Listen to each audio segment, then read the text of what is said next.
Fala, doutores! Eu sou Ricardo Valente, oftalmologista aqui do Rio de Janeiro, idealizador do canal Fala Doutores, canal esse que você já vem conhecendo, venho tentando trazer as celebridades da medicina para brilhantar um pouquinho esse nosso, se Deus quiser, pós-Covid, e que a gente possa fazer essa nossa medicina brasileira aí voar voos mais altos. Hoje a gente tem uma grande celebridade, uma felicidade imensa aí, super doutor Edmilson Migovski, um médico pediatra, infectologista, um grande professor da UFRJ, onde ele conseguiu construir aí grande parte da sua vida, mestrado, doutorado, MBA pelo COPIAD, major da reserva pelo Corpo de Bombeiro, um exímio comunicador, isso daí é verdade, a gente tem que tirar o chapéu, que esse sabe tudo, e hoje o único candidato do PL a deputado federal pela saúde do Rio de Janeiro. Fala, doutor Edmilson, tudo bem? Tudo bem, Ricardo. Você falou celebridade, eu olhei para um lado, olhei para o outro, procurando quem é a celebridade. Depois eu me deparei com você dizendo que eu sou celebridade. Fico lisonjeado com essa sua observação, obviamente muito feliz, né?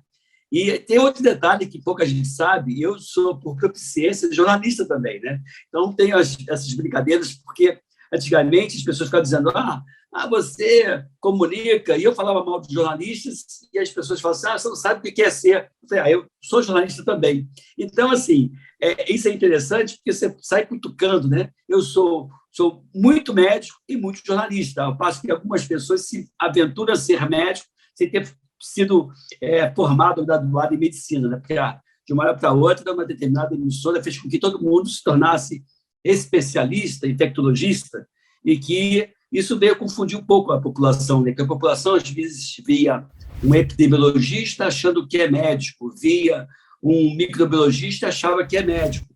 Então, algumas pessoas construindo nomes, tentando fazer com que a população acreditasse ou acredite que aquela pessoa entende muito de uma enfermidade, e algumas situações, como é a própria UFRJ, que colocou no jornal de grande circulação, dizendo que Edmilson Migovski, que não era médico, ele era professor da UFRJ, né? Como se eu não pudesse opinar na parte médica, ainda que seja médico, como você citou, formado pela UFRJ em 1984, ou seja, quase 40 anos aí de prática médica. Ossos do ofício, né? Infelizmente, a gente tem que lidar aí com todas as armas e as artimanhas aí que esse jogo aí traz para dentro aí do campo de batalha, né? Mas acho que você está indo bem, mestre. Você tá se saindo muito bem aí dentro dessa guerra toda. Mas vamos sem mais delongas. Conte-me aí que a grande curiosidade de todos. Por que doutor Edmilson Migovski, super comunicador, uma ótima vida, estável, me inventa de enveredar pela política? Essa pergunta é muito interessante, né? Porque, obviamente, antes de me aventurar, eu me perguntei o que eu estava fazendo aqui, né? Mas o que aconteceu, assim, eu sempre lutei muito pela saúde pública, e o fato de ser médico, com mestrado, residência, com doutorado em MBA, era suficiente para você chegar lá e argumentar, né? Teu conhecimento, teu estudo, tuas pesquisas, e isso era suficiente. Isso foi suficiente na época que eu fui da Vigilância Sanitária do Estado do Rio de Janeiro, combatendo os medicamentos falsificados, isso em 97, 98. Foi suficiente para eu fazer uma grande reportagem, até em parceria com o Eduardo Faustini, do Fantástico, que era uma reportagem que desbaratou uma série de quadrilhas que faziam licitação fraudulenta. Foi suficiente quando eu me deparei, né, na condução do Instituto Vital Brasil de fazer uma coisa pela saúde pública dentro do laboratório público. Era suficiente. Só que com a Covid-19, as minhas convicções técnicas e científicas, dentre elas a medicação imediata para a Covid-19, eu puxo para mim, né, eu sou o pioneiro, pelo menos publicamente falando, tem documentos de janeiro de 2020, portanto, antes mesmo da Covid ser uma pandemia, antes mesmo de chegar no Brasil, eu já defendia no evento que foi gravado na Academia de Ciências Farmacêuticas, eu também sou membro da Academia de Ciências Farmacêuticas do Brasil, e lá nós levamos a questão da medicação imediata. E eu fui defendendo porque tinha a convicção e tinha evidências científicas, e tinha algumas publicações que já davam Só, conta. só não pode falar o nome, senão derruba o meu canal, né? Você Não, para não, com isso, né, mestre? não, meu canal já foi derrubado muitas vezes, eu tenho essa experiência, tranquilo. E aí o que aconteceu? Eu fui defendendo, era uma molécula que eu estudava há muito tempo e que tinha um espectro amplo para combate a diferentes vírus, inclusive pesquisa minha com o Davis Ferreira, não sei se você conhece, da UFRJ, e que mostrava que ela também tinha uma ação antiviral para dengue, para febre amarela. Depois, outras publicações mostravam que ela tinha uma ação antiviral para SARS-CoV-1, para adenovírus, para vírus de influenza, rotavírus, norovírus, e assim por diante. E aí, a minha convicção foi essa. Só que eu me deparei com, pela primeira vez, não sendo suficiente esse currículo, essa formação acadêmica, e o braço político e econômico, para mim, foram os determinantes na pseudocondução da pandemia, pelo menos no nosso país. Né? Então, houve um monte de gente falando um monte de bobagem, políticos defecando regras, a máscara sendo utilizada muito mais como mordaça do que como um instrumento, um equipamento de proteção individual. E eu falei, olha, eu me enveredo por esse caminho e dou mais capilaridade à minha fala, ou pessoas vão morrer. Porque a minha convicção é tal, Ricardo, que se eu tivesse sido ouvido por mais colegas e pela população em geral, a minha convicção é que o número de mortes seria inferior a 30 mil. É muito, mas estou falando em termos percentuais, menos do que 5% do que realmente acabou ocorrendo. Até porque, pela minha casuística, nós tivemos pacientes de 6 anos a 100 anos, 6 anos a 100 anos, tratados de uma forma imediata, evoluindo muito bem. Então, assim, eu falei, olha, preciso dessa voz, eu preciso ter esse braço político. E eu, já há muitos anos, trabalho na UFRJ, você sabe disso, como gestor do Instituto de Pediatria, e também fui o diretor de Relações Externas da UFRJ, e levei para lá muito recurso. Individualmente, sou médico ou servidor da UFRJ que mais recurso levou para a UFRJ de emenda parlamentar. Então, muita coisa a gente fez.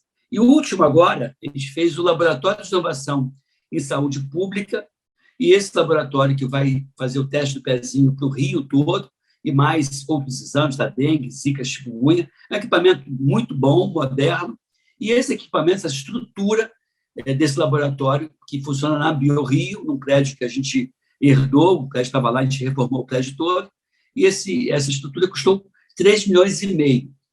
Tá? E quanto é que um deputado federal tem, em geral, por ano, de recursos de emenda parlamentar? Varia muito de partido para partido, mas nunca é inferior, ou pelo menos ultimamente não tem sido inferior a 18, 20 milhões de reais por ano.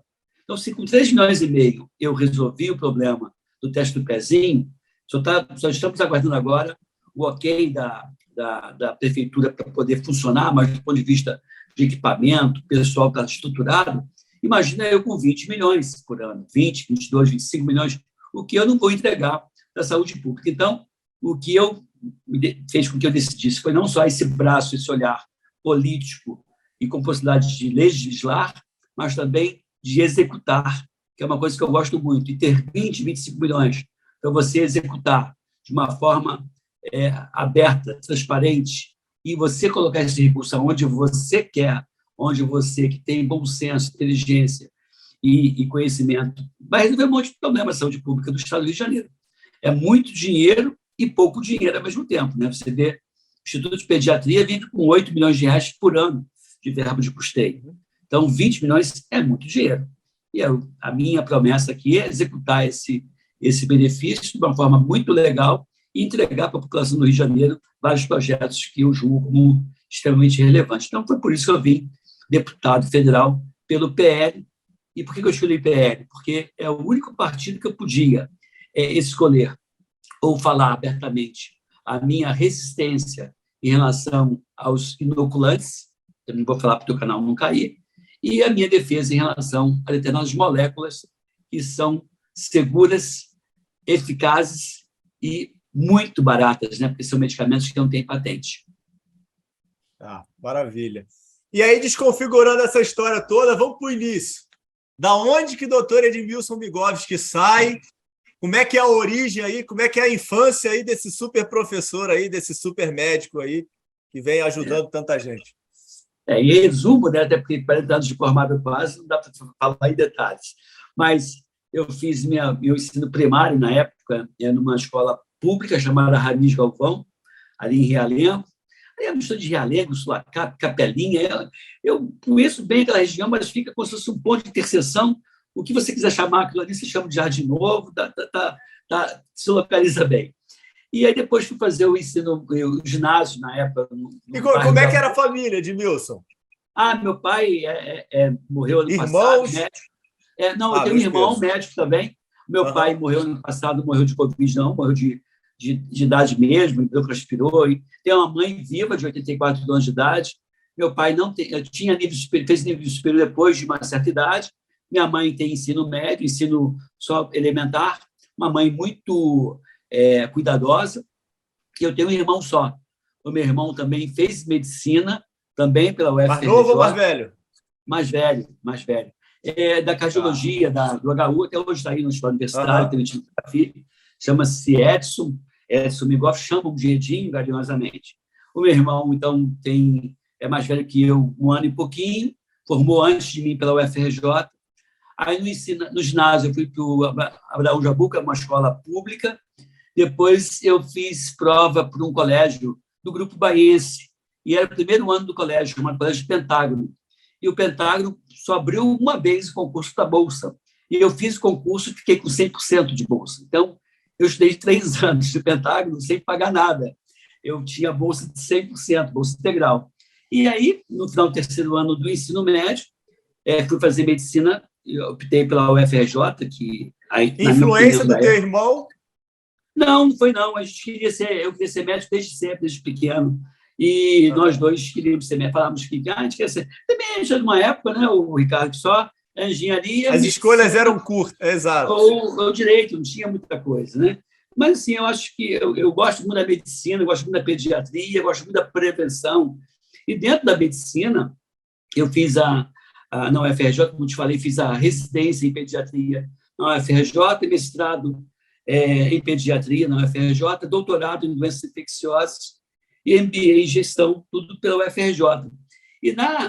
Mas eu me via sempre trabalhando com a medicina preventiva. Tanto é que montei uma matéria de escolha optativa, que era uma matéria muito procurada, de vacinação. Então, eu dei aula de vacinação por 20 anos na UFRJ. Depois que eu assumi a gestão do hospital, eu larguei a sala de aula. E foi quando eu deixei de ser professor homenageado. Eu era professor homenageado todo semestre. Fui para a Ninfa algumas vezes e fui professor homenageado muitas vezes. Aí o que aconteceu? Assim, a UFRJ são homenageáveis lá, os 600 professores da Faculdade de Medicina, mas todo mundo das outras faculdades. Por exemplo, você tem aula com a farmácia, você tem aula com a biologia, você tem aula com médicos que não são professores e que vira e mexe são homenageados por alguma turma. Então, assim, esse universo de pessoas que podem ser homenageadas pela medicina vai certamente ser superior a 2.000, 3.000 pessoas. Você está entre esses 10, nesses 2.000, 3.000, é algo expressivo. Estou falando isso porque quando eu saio da condição deixei de ser diretor do Hospital de Pediatria e fui nomeado presidente do Instituto Vital Brasil, em Niterói, aquele instituto que faz centenário, que faz soro para picar de cobra, escorpião, aranha, abelha. Fiz a gestão lá, fui um bom gestor, numa fase muito difícil do hospital, do Instituto e do Estado, onde eu peguei devendo aí quase 50 milhões, entreguei devendo 20, paguei 30 milhões em um período curto de tempo, mostrando que a gente teve a competência de reduzir as despesas do Instituto Vital Brasil. E quando eu volto para a UFRJ, sou nomeado diretor de Relações Externas da UFRJ, respondendo direto para a reitora, perdendo essa função, tão logo eu mostrei que defendia a medicação imediata e era resistente em relação à vacina. E ressalto, vacina, tem 2 livros publicados de vacina, a minha tese de mestrado foi em vacina, doutorado foi em vacina e doença infecciosa, entrando na Academia de Ciências Farmacêuticas foi vacina, para entrar na Academia de Medicina do Estado do Rio de Janeiro foi vacina. Assim como tenho no meu currículo consultoria para grandes empresas como Pfizer, GlaxoSmithKline, Merck Sharp Dohme, Sanofi Pasteur, Takeda, ou seja, os grandes produtores de vacina eram os meus clientes na área de vacina. Então, eu não comecei a falar de vacina ontem, eu já falo de vacina há décadas, inclusive com a matéria na UFRJ de vacinas. E aí, quando eu me deparo com esse inoculante, que vem sendo utilizado, na minha opinião, atualmente de uma forma equivocada, eu sou rotulado como anti-vax, como terraplanista, como negacionista. E aí, foi por isso também que ou eu pego esse braço político para tentar me defender e fazer com que as coisas aconteçam, ou a gente vai de novo ser cancelado. Só para a TV, que é a maior emissora de TV aberta do Brasil, eu tenho mais de 1.200 entrevistas só para eles. Eu fui em 2020, no programa de maior audiência desses caras, eu que fui lá falar da pandemia para um grupo de confinados, né, naqueles reality shows que eles fazem. Enfim, e aí, de uma hora para outra, eu que sempre fui a referência deles para falar, porque, como você falou, eu falo português, eu não falo medicinês, né, e tenho um bom currículo, eu era muito útil. A partir do momento que você vai contra o que eles querem ouvir, eles simplesmente cancelaram, deixando de praticar o jornalismo na sua essência, que é ouvir um lado, ouvir o outro e deixar a população opinar. Isso não foi feito na pandemia. Na verdade, o que prevaleceu foi o que eles queriam ouvir, a ponto de, algumas vezes, a produção de determinado programa me ligar, perguntar a minha opinião, me convidar, eu dizer que podia ir, eles colocavam o que eles queriam, ouvir a minha opinião, daqui a pouco alguém ligava dizendo assim, olha, a matéria caiu, ou então, não, outro colega já aceitou, desculpa, não vou precisar mais, porque eles só selecionavam para falar com eles as pessoas que iriam falar o que eles queriam ouvir, contra a medicação imediata, a favor de uma forma cega da vacina, e toca a bola. Isso não é jornalismo. Você ficou frustrado, Edmilson, ou surpreso com isso, ou você já estava esperando isso acontecer quando você começou a tomar essa tua linha? Olha só, vividão de realengo, né? igual aquele Portugal que diz assim, vividão de realengo. Eu espero tudo sempre de todo mundo, né? Fica chateado, porque, atrelado a essa minha opinião, Ricardo, eu perdi muito dinheiro, a bem da verdade, é porque os pacientes que eu atendi, não foram poucos, foi seguramente milhares de pacientes que eu atendi de uma forma direta ou indireta, e eu não ganhei para atender o paciente, eu não cobrava, me incomoda cobrar, e foi até por isso, em parte, que eu larguei a clínica privada, porque quando o paciente ia no meu consultório ou me chamava para ver o paciente em casa, quando eu cobrava, eu ficava chateado porque eu cobrei. Quando eu não cobrava, eu ficava chateado por não ter cobrado. Então, não havia uma conduta que me alegrasse. Aí foi quando eu deixei de trabalhar com a clínica privada e trabalhei com consultoria. Aí fui ser consultor dessas grandes empresas. Então, eu dei consultoria para a Multiplan, para o Grupo Cataratas, dei consultoria para o Grupo Trigo, que é o grupo do Spoleto, Gourmet, que é o grupo do Cone, do Le Bon Ton. Eu dei consultoria para o Cristo Redentor. Então, eu comecei a pegar CNPJ em detrimento do CPF, eu comecei a pegar pessoas ou empresas, e aí eu consegui até me equilibrar financeiramente. Por ser professor da UFRJ, eu posso fazer consultoria, não posso ter consultório, para mim foi ótimo. E aí eu me equilibrei assim, mas perdi, porque uma empresa, que eu não vou falar qual é, porque eu tenho carinho pela pessoa, fiquei decepcionado, que um dos valores era justamente o que eu pratico, e queria me calar em relação à vacina. E eu dizia, não posso me calar, porque quando eu me calo frente a determinada coisa, se essa coisa não tem opinião, não tem importância, você torce daqui, Flamengo, Vasco, Fluminense, isso não tem relevância, essa minha informação, eu posso até omitir quem eu torço, mas não posso omitir a minha opinião em relação a esse inoculante. Eu me sinto na obrigação de falar, porque eu acho que a minha o meu silêncio prejudica.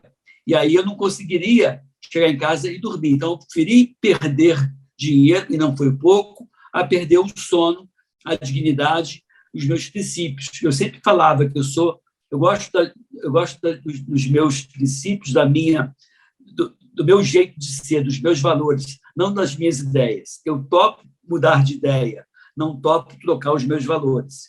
E assim foi. E como você falou, eu tenho uma vida financeira estável, tenho uma situação tranquila, tenho a minha reserva, eu me organizei financeiramente para chegar onde cheguei, e hoje a busca pela política foi, acho que, para coroar tudo que eu penso e influenciar positivamente. Tem um detalhe, não sei se você sabe, da mesma forma que eu venho candidato, eu meio que provoquei os outros colegas em Brasília, quando ninguém falava em vir candidato, eu provoquei a Roberta Lacerda, provoquei a Maíra Pinheiro, fui provocado pela Raíssa, Nise Yamaguchi. Esse grupo que pensa de uma forma parecida, ele foi cutucado e provocado. Eu disse, não adianta eu ser sozinho. Nós temos que vir candidatos e tem que ser deputado federal, porque estadual não vai estar lá no parlamento. E aí foi isso. Então, eu acho que se a população tiver essa informação, Rio de Janeiro, Edmilson Migovski, Rio Grande do Norte, Roberta, Ceará, Maíra, São Paulo, Gadelha, Bahia, Raíssa, a gente vai ter um grupo grande de pessoas lá representadas lá em Brasília. De tal forma que eu vou me articular, não vou estar mais sozinho. Né? A gente teve a defesa de grandes deputados, a Cris Tonieto, que é uma parlamentar, deputada federal pelo PL, agora também é candidata, ela lutou muito, só que faltou para essas pessoas, acho que um currículo como o nosso, né? Mestrado, doutorado, na área da saúde. E aí, eu digo para você, e pelo que eu percebi, as pessoas gostaram, né, de mandar você, fica em casa, né? Lockdown, máscara, faz isso, faz aquilo, faz esse inoculante, medicamento não resolve. Eu acho que as pessoas gostaram de mandar nas nossas vidas. E agora eu percebo esse movimento de novo, né? Com a monkeypox. Tem que usar máscara. Gente, é absurdo usar máscara. Tem que fazer vacina para todo mundo. É absurdo. Desculpa, nesse momento, não justifica a gente fazer para todo mundo. Então, hoje você vê num restaurante ou no mercado, onde eu, usuário do restaurante, não uso máscara e o garçom usa máscara. Isso também é um exercício de mando. Eu pago, não uso máscara, você que me serve tem que usar máscara. Virou um instrumento de poder. Os comandados os que comandam e os que são comandados. Né? Então, você vê usar uma máscara ridícula, que não protege contra nada, e ele usando máscara. Então, virou muito mais um instrumento de distinção de classe social do que de proteção. Por que o garçom tem que me servir de máscara? Desculpe, se eu tiver com quadro respiratório, aquela máscara não resolve nada, ele tem que ficar em casa, né? Me servir e me expor a ele. E vice-versa. Essa é a questão. E me diz um negócio, qual é a opinião mesmo em relação à vacina? Tá? A tua opinião hoje, pessoal, é contra a vacina? Eu não tomo vacina? A forma que está sendo oferecida e muitas vezes até imposta não é a melhor forma? Qual é o posicionamento hoje aí que o doutor Edmilson tem depois de todo esse tempo aí de pandemia e de todo o conhecimento que você tem nessa área? Olha só, eu não questiono muito a vacinação realizada em 2021, no início de 2021. Por quê? A cepa ainda original, estava circulando, a gente não tinha as informações da segurança da vacina como tem hoje. Não se tinha, eu tinha, mas algumas pessoas não tinham tanta convicção assim em relação a determinados fármacos. Então, toda e qualquer intervenção em medicina é um peso de risco-benefício. Vamos mudar a enfermidade, vamos colocar, ao invés de colocar Covid, colocar infecção pelo vírus Ebola. Ebola tem uma letalidade de 70%, não tem um antiviral licenciado para esse fim. É uma doença de maior gravidade, muito contagiosa. Então, eu vou fazer a vacina contra a Ebola na África. Seja a vacina qual for, e justamente naqueles países onde o risco é maior. Mas não fazer essa vacina no Brasil não justifica o risco. A doença é contra a raiva, ok, uma doença 100% letal. Então, uma criança foi mordida por um cão raivoso, eu vou rasgar os eventuais eventos adversos da vacina, porque a doença é de uma enorme gravidade. Quando você vai bem para a Covid, a doença diminuiu a sua letalidade porque o vírus atenuou. Ficou mais transmissível, porém atenuou. A infecção prévia deu uma atenuada. E a medicação imediata, para mim, resolve o problema até na cepa original. Então, eu não vejo hoje motivo para você manter o esquema de vacinação. Primeiro, que não tem estudos que mostrem que o procedimento é seguro e nem eficaz. E, na prática, também não é eficaz em impedir que você adoeça nem que você transmita. Eu conheço algumas pessoas, inclusive uma era secretária de saúde do estado do Rio de Janeiro, que, na época, tomou 2 doses e, mesmo assim, morreu com a Covid. E você não vê isso com outras vacinas. Então, assim, eu tomo bastante gripe todo ano. Em 2022, eu tomei a cepa 2022. Não foi a cepa 2019. Né? E tem outros agravantes também. O fato de você ter esse RNA mensageiro, tem uma coisa, eu não sei, a nossa audiência é basicamente médico, né, eu acho, mas quando você pega a vacina, o RNA mensageiro codifica o quê? A proteína S, a proteína spike.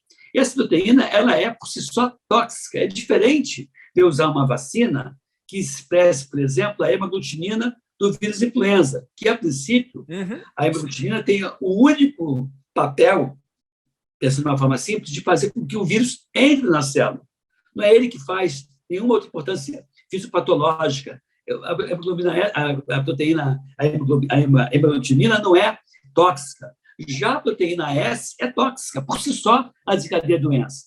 Então, você não estimula o organismo a produzir uma proteína fake de proteína S. Ela é igual à sua proteína original, que tem todo o processo inflamatório que ela provoca.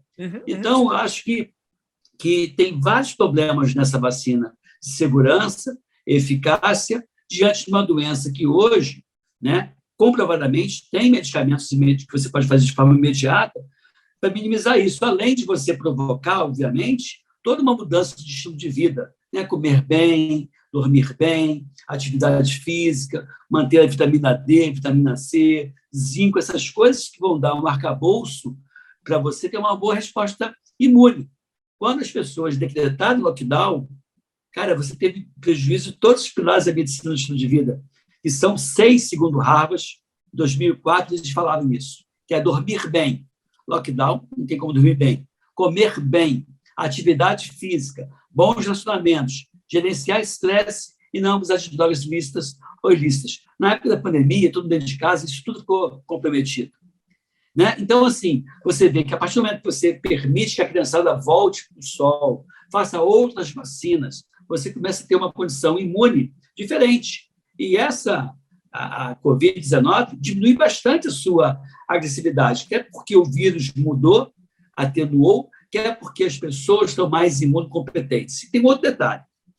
Você pensa, quantos casos já foram notificados no Brasil? Acho que uns 35 milhões, mais ou menos, de casos notificados até essa data, agosto de 2000 a setembro de 2022. Historicamente, apenas 10% das doenças, das enfermidades são notificadas. Se 35 milhões seria 10%, eu estou falando de 350 milhões, ou seja, as pessoas tiveram doença mais de uma vez. Primeiro ponto. Se você considerar que, segundo falam, digamos que todo mundo tivesse, todo caso que ocorreu foi notificado, se 35 milhões fosse 100% dos sintomáticos, se apenas 20% das pessoas têm sinais e sintomas, 35 milhões seria 20%. Onde 100%, de novo, vai ser algo muito maior do que 300 milhões de pessoas. Então, virtualmente, a população brasileira já teve a Covid-19 uma vez ou mais. Eu já fui vacinado. Então, não tem por que você insistir na imunização, já que o vírus se modificou, nitidamente escapa da resposta imune que a vacina proporciona, e você não autorizou a vacina. Então, hoje, eu não vacino, não tomo mais vacina. Tomei lá atrás, as 2 doses em fevereiro e março de 2021, não tomam mais a dose de reforço e não estimulam ninguém a fazer a vacina, principalmente crianças, sem nenhuma comorbidade. E aí as pessoas me rotulam como anti-vacina. Entendeu? Então, assim, é duro isso. E eu sou apaixonado por vacina, só que eu fiquei com medo e também de defender com unhas e dentes essa vacina, e a partir do momento que você defende com unhas e dentes essa vacina, desculpe, a tua opinião acerca das vacinas não tem mais valor. É como se eu tivesse 10 filhos e eu falasse bem dos 10 filhos, mesmo um sendo desonesto, assassino, bandido, psicopata. Desculpe, se eu falar bem de todo mundo. E aí eu concluo, nada mais desigual do que tratar com igualdade vacinas desiguais. Então, essas vacinas são diferentes. Então, não dá para defendê-la com unhas e dentes, a exemplo do que eu sempre fiz na minha vida inteira, inclusive como consultor e pesquisador dessa área. Me diz um negócio, que momento que aparece o jornalismo nessa tua carreira? Que hora que você tem necessidade de dar essa guinada aí? Você como bombeiro, professor da FRJ, consultor, estava bem encaminhado na carreira. Quando é que você inventa aí a comunicação na tua vida? Pois é, assim, eu acho que eu desde a época de 97, 98, eu já percebia que das medicações falsificadas. Eu fui um cara que combateu a medicação falsificada no estado do Rio de Janeiro. Não sei se você lembra do Androcume, do Vilagra, do Loquini, e quem era o homem que estava combatendo as medicações falsificadas. Isso aí você estava na vigilância, né? Já sanitária, em 98. Eu fui cedido para lá para justamente fazer isso. E aí, na época, o doutor Ivanir de Mello, que era deputado, ele, antes disso, ele era vereador, e no acidente de trem que eu participei como médico no Corpo de Bombeiros, eu era tenente, novinho, eu socorri o maquinista, teve uma repercussão muito grande. Esse maquinista ficou preso mais de 4 horas nas ferragens do trem. Nós conseguimos entubar o paciente. Essa daí foi que você foi condecorado lá com aquela medalha Pedro Ernesto? Medalha Pedro Ernesto, exatamente isso. E aí foi o primeiro caso que eu soube na história, não lembro de ter tido outro caso, onde a gente pegou o sangue dele, eu peguei sangue dele, coletei, mandei para o hospital, peguei 2 unidades de sangue para fazer com ele ainda preso das ferragens. Porque a gente não conseguia tirá-lo das ferragens. Foi um caos. Uhum. E aí tomou uma unidade ainda preso, e outra unidade nós conseguimos soltar ele das ferragens. E naquela época, e até hoje assim, o bombeiro não pode levar o paciente para hospital privado, tem que ser hospital público, né? E aí eu vendo que ele não ia ter, tinha perdido a mão, eu coloquei a mão dele no gelo para poder reimplantar. Aí eu consegui, aí apareceu o médico da rede ferroviária na época. Aí eu pedi para ele, claro, você me autoriza aqui, autoriza o tenente Vigovski levar ele do Hospital São Vicente de Paula, na Tijuca, que tinha uma equipe de reimplante. Quando ele me autorizou, peguei a autorização para ele no bolso, estou autorizado, pedi autorização e levei o cara para... Acionei a equipe, para que toda a equipe de reimplante estivesse no hospital. Ele teve a mão reimplantada. E uma das unidades de sangue eu fiz com ele ainda preso. Você conhecia essa equipe, Vigovski? Não conhecia. Eu sabia que havia uma equipe de reimplante de mão lá. Sabia disso. E, assim, nesse dia, acho que tinha uma coisa mais divina, porque assim, tudo deu certo. Foi até interessante que era fevereiro, né? Era muito quente, Madureira e Oswaldo Cruz. E aí, quando eu vi a mão do maquinista, chamado Jorge Martins, presa só pela pelezinha do dorso da mão, eu falei, preciso de gelo para colocar a mão dele, porque, de repente, a gente vai conseguir reimplantar. Quando eu pedi gelo, o pessoal começou a dizer que o bombeiro está pedindo gelo. E, naquela época, eles pegaram, sabe aquele gelo baiano, aqueles gelos grandões, tipo aquelas barras? Começou a botar gelo, com uma quantidade de gelo enorme, eu precisava só de um gelinho para botar na mão do maquinista. Mas o fato é que, quando o pessoal começou a tracionar o aço do trem com o cabo de aço, o aço do trem era muito forte. Então, o aço rebentava, o cabo de aço rebentava, e dava aquela chicotada, quase amputando o que estava do lado. E aí os bombeiros decidiram passar o maçarico no aço para poder tirar.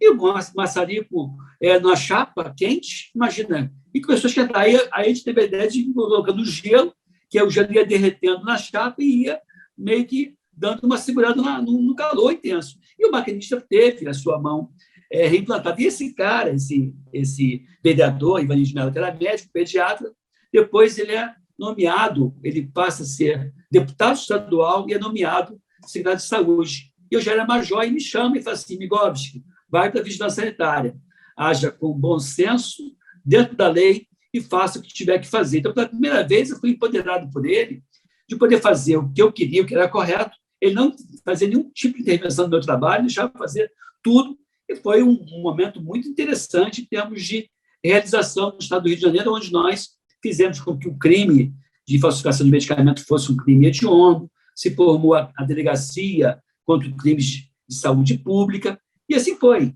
Assim, mas não precisava ser político, eu conseguia as coisas que eu queria sem ser político, e assim foi na vida, trabalhando. Depois, nessa época dos medicamentos falsificados, foi essa época, e foi bem intenso. E aí eu toquei a minha vida assim, sempre com a universidade. Mas cada vez tendo que comunicar mais. Comunicar mais. Aí juntou esse da Covid e eu dizia, se eu souber comunicar bem, eu salvo vidas. E comecei a gostar da medicina muito mais no atacado do que no varejo. Então, por isso que ser professor me encantava mais. Porque professor, eu dou aula para 10 médicos, esses 10 repercutem muito mais. Eu comecei a gostar da medicina no atacado e não mais no varejo, de fazer a cabeça das pessoas, de ensinar e de ser de ser um bom vendedor de ideias. E aí fui me aprimorando, né? E aí fui estudando mais e achei até a dar aula no COPEAD de gerenciamento da crise e a mídia, que eu falava sobre isso, dizia assim, quarto poder, e falava como é que você saía dessas questões que a mídia te impõe, né? Então, essa aula existe ou só dá para aprender tomando porrada? Me conte. Eu acho que as duas coisas. Eu acho que eu acabei, por conta de ser telhado e ter sido... Eu já joguei pedra e já fui telhado. Então, eu acho que eu tenho uma experiência que os jornalistas que não são médicos não têm. Porque, assim, por exemplo, assim, uma vez lá no hospital da pediatria, eu já tinha essa experiência com a mídia. E nós estávamos fazendo o esgoto do hospital da pediatria, o hospital com quase 60 anos de idade, ele era jogado in natura nas redes pluviais. Pô, eu assumi aquilo lá, eu falei assim, o esgoto tem que ser jogado no esgoto. Quando eu assumi o hospital, o esgoto tem que ser jogado no esgoto, na estação de tratamento de esgoto, para poder diminuir o risco ambiental. Nós começamos a fazer essa obra. E aí, nisso, no mesmo momento, era fevereiro, março, muito calor, nós começamos a dedetizar o hospital. Estava ainda dentro da validade, a dedetização, mas foi. Só que você não pega o hospital e faz todo ele ao mesmo tempo. Começamos pela enfermaria, pela terapia intensiva, centro cirúrgico, e aí as baratas, por conta da obra do esgoto e por conta da dedetização, saíram, todas elas trôpicas, já desmaiando e morrendo, saindo pelo ralo do restaurante onde as mães comiam. Uma mãe filmou isso e aí assim, e mandou no YouTube, botou no Estadão Folha, dizendo, olha... E aí veio o jornalista me entrevistar, só como infectologista não acha um absurdo, um problema ter 200 baratas no restaurante? Eu falei assim, eu não contei as baratas, né? Mas uma barata seria desvio, mais que 200. Mas expliquei, isso não foi feito, isso não ocorreu porque eu estou parado, isso ocorreu porque eu estou fazendo a obra do hospital e estou dedetizando. Inclusive, ainda está na validade a dedetização. Eu estou antecipando, está aqui o documento. Então, eu mostro as coisas, tenho essa experiência de mostrar, não adianta você ficar falando, e quando deu problema, eu já fui buscar essas informações para dar essa informação. Aí o pessoal da oposição disse, o Migovski está fazendo a obra do esgoto, é um diretor de merda. Pô, mas... Aí depois a gente pegou a fachada de pediatria, que estava toda pichada, a fachada da pediatria toda pichada, horrorosa, cheia de coisas, xingando. Aí a gente foi lá e pintou a fachada. A oposição disse, o diretor de fachada. Né? E aí tem outro detalhe, assim, é muito triste ser gestor público, não é fácil, não, mas é desafiador, é gostoso você poder fazer um monte de coisa, e o chato é que nem sempre você tem um reconhecimento. Né? No Instituto de Pediatria tem um estúdio de gravação de vídeo, o estudo com isolamento acústico, o cenário foi meu, que era da Band, que eu fazia o programa na Band, então é meu mesmo o cenário, sofás, mesa, estante. É lindo o estúdio, não sei se você já viu. Aí a gente montou isso tudo com apoio de emenda parlamentar, de diferentes deputados. Aí virou uma colega médica, professora de lá, disse: Nigovski, você precisa vir aqui. Eu estava presidindo o Vital Brasil. Você precisa vir aqui ver nós abrimos aqui um espaço muito legal no nosso estúdio. Eu disse: você está me convidando para eu conhecer o projeto que eu fiz, que é meu. As pessoas não falam, né? E aí você é rotulado na universidade como charlatão popstar. Isso é muito triste, né? E aí você... acho que mas... Charlatão popstar é puxado, hein? É. Aí você vê que as pessoas têm uma pontinha de inveja, de rancor, porque, assim, sim. o currículo eu tenho, irmão, né?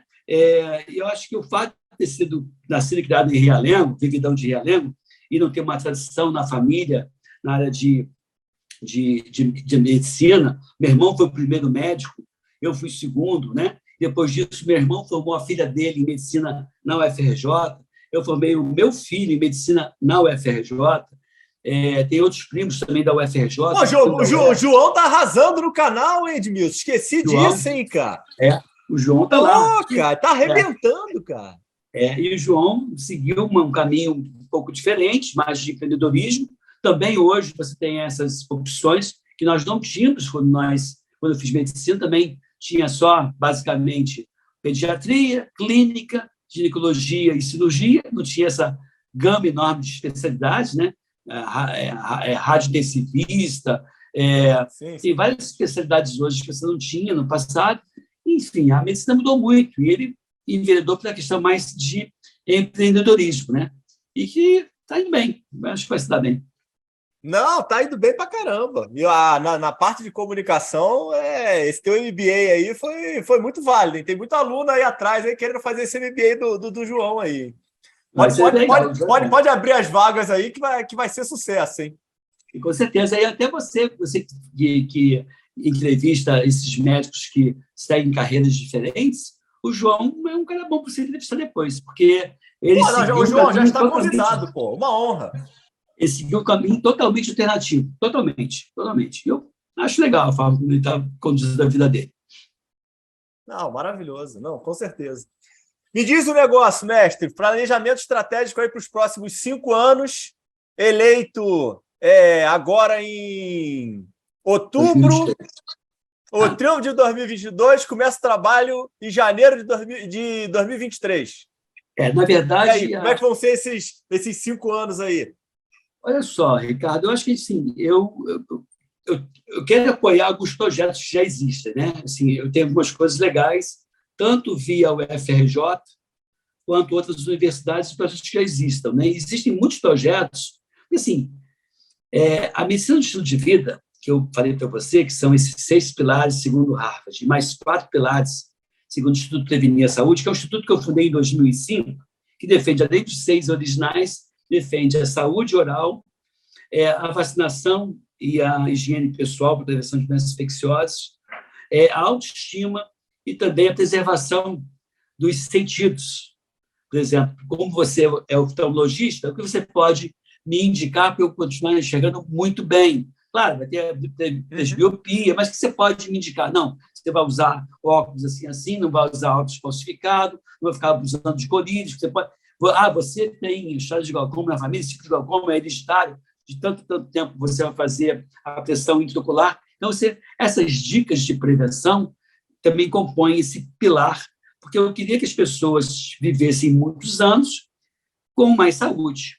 E, de novo, a promoção de saúde eu posso fazer de uma forma coletiva. O tratamento da doença é individual, mas prevenção eu posso orientar a população como um todo. Então, a minha ideia é fazer com que a população seja orientada nesses projetos de medicina preventiva, nos pilares da medicina do estilo de vida.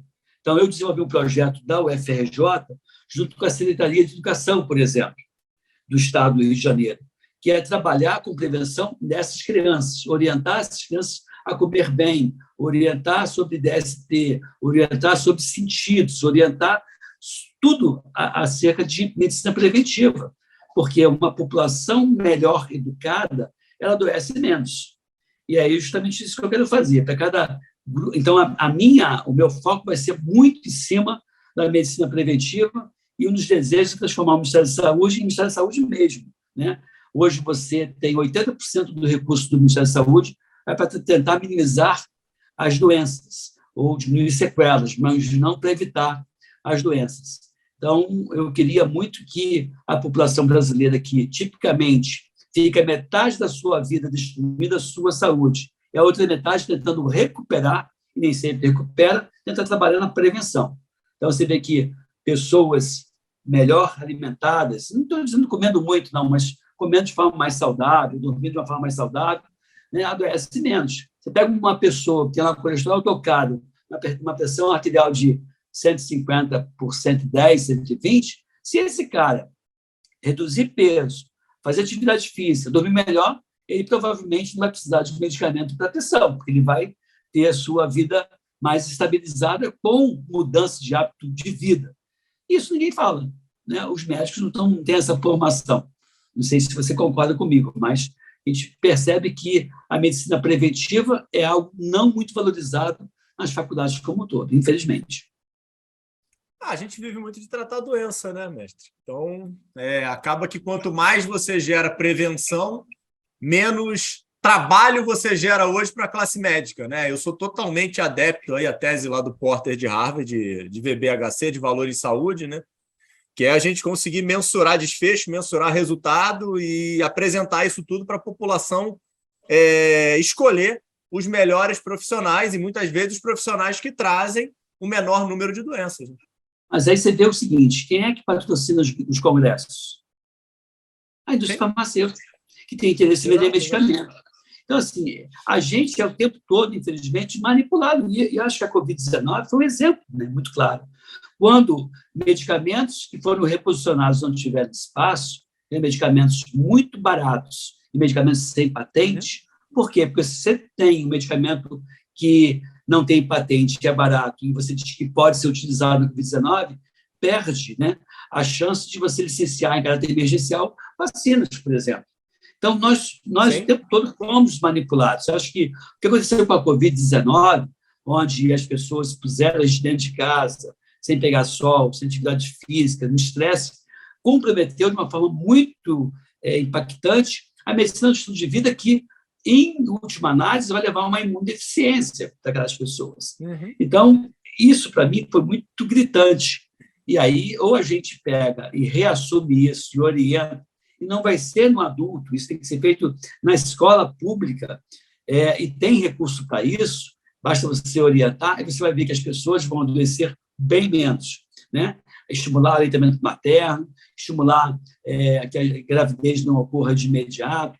Por exemplo, pessoas que são usuários de droga, de crack, se você faz uma orientação, até uma orientação de saúde pública, onde você faz aqueles implantes de contracepção para evitar que essas mulheres engravidem, o implante daquele dura 3 anos.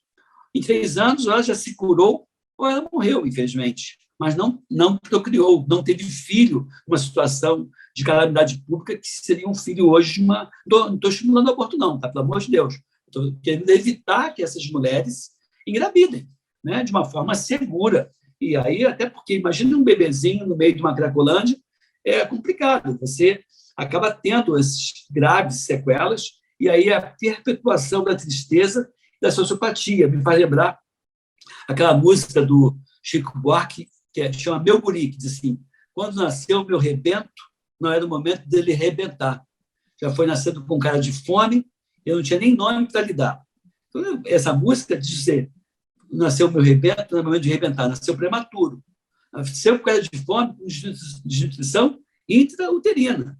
Então, essa pobreza, esse problema, vai perpetuar. Tanto é que o menino se desvia por ser um usuário de drogas e assaltante, a mãe nem percebeu que ele era assaltante e já me trouxe uma bolsa com um documento para finalmente eu me identificar. Você mostra que tem problema social. E isso é o dia a dia da gente. Tem que ter algumas intervenções de prevenção até nessa área, né, Ricardo? Não, com certeza. Acredito muito nesse ponto. E me diz um negócio, mestre, a gente aqui, eu aqui no canal tenho muito um foco para o estudante de medicina, os residentes e para o pessoal aí que está tentando construir sua carreira. Você tem aí já uma estrada aí de sucesso, está entrando numa empreitada nova, mas olhando para trás, o que é o sucesso aí na carreira do Dr. Edmilson Migovski aí nessa jornada aí que você passou? Não, assim, nunca parei para responder isso, né? Mas pensando, você tem uma medalha Pedro Ernesto, legal, que é a maior condecoração do Legislativo Carioca. Tem a medalha de Tiradentes, que é a maior do Estado do Rio de Janeiro. Eu ser membro de uma academia de ciências farmacêuticas, legal, de medicina do Estado do Rio de Janeiro. Ser professor, doutor da UFRJ. Tiradentes você ganhou durante o Covid, né? Ganhei, durante o Covid. Do deputado legal. Carlos Augusto. Gente boa também é candidato a deputado estadual pelo PL, aqui no Rio de Janeiro. Então, essas coisas me engrandecem, assim como também ter ajudado meu filho a formar em medicina pela UFRJ, ter dado aula para ele, isso é de muito orgulho para mim, assim como também ter sido professor homenageado tantas vezes. Eu me sentia muito feliz cada vez que eu era homenageado, porque é muito reconhecimento, né? Então, assim, ajudar na formação desses colegas foi muito legal. É óbvio que agora tem essa decepção pelo que eu passei na UFRJ recentemente, mas a instituição é muito maior que as pessoas que lá estão, né? A instituição vai ficar essas pessoas medíocres de comportamento, onde a saúde humana, o bem-estar humano não é tão relevante, o mais relevante é a questão da política ou da politicagem, onde salvar vidas não foi o mais importante, né? Eu tenho um lema, que é um pouco do Corpo de Bombeiros, que é uma outra casa que eu tenho muito orgulho, ao lado do Vital Brasil, que diz assim no hino, né, do Soldado do Fogo: vidas alheias e riqueza a salvar. Então, eu me pego muito nisso, eu cuido da saúde, gosto disso, e gosto também de minimizar riscos das pessoas perderem aquilo que têm. Então, quando eu fui um defensor contra o lockdown, eu não fui um defensor do lockdown do tipo a economia não pode esperar, porque o lockdown não trouxe benefício para a saúde, ao contrário, ainda trouxe prejuízo financeiro.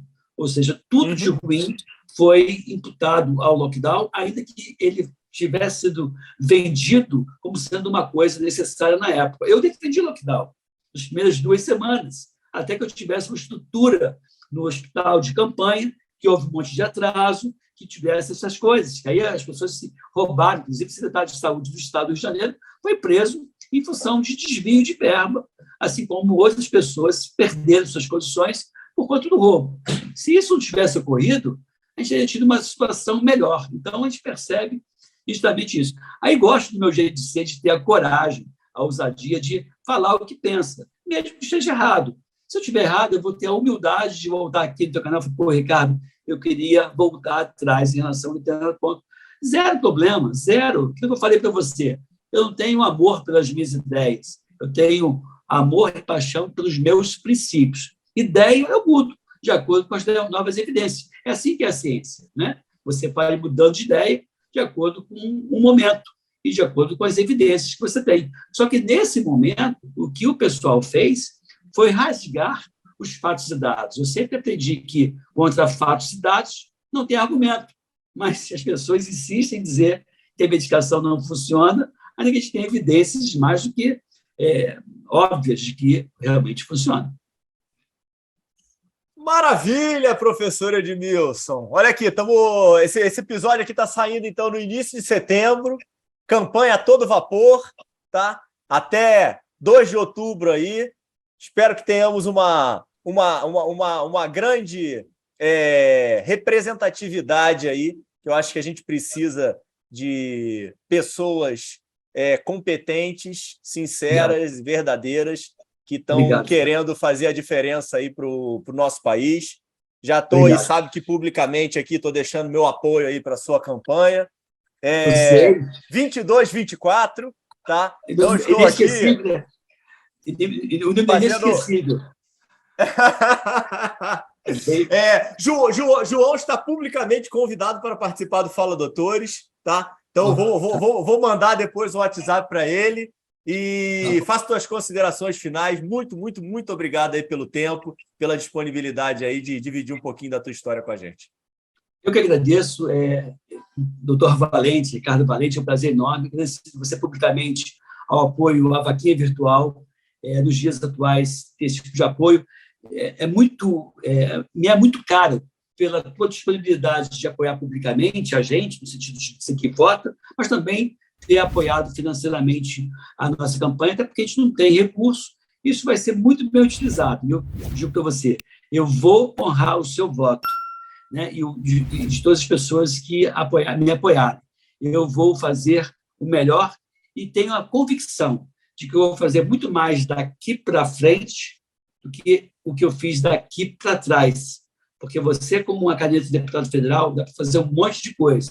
E com 20 e tantos milhões de reais por ano, para você colocar em projetos sérios, dá para fazer muita coisa legal. Pode acreditar. Obrigado, Ricardo, mais uma vez. Maravilha, mestre. Fique aqui, fique bem, fique com a gente. E me siga no canal do YouTube, né? No canal Edmilson Migovski, que eu faço com o João Migovski. E também meu Instagram, que é @Edmilson Migovski. Eu estava achando que você não ia falar isso, cara. Eu tava esperando esse final, essa deixa aí para botar, mas ficou excelente, maravilhoso. Mestre, obrigado. Vai descansar, cara. Fica com Deus. Sucesso, hein? Obrigado.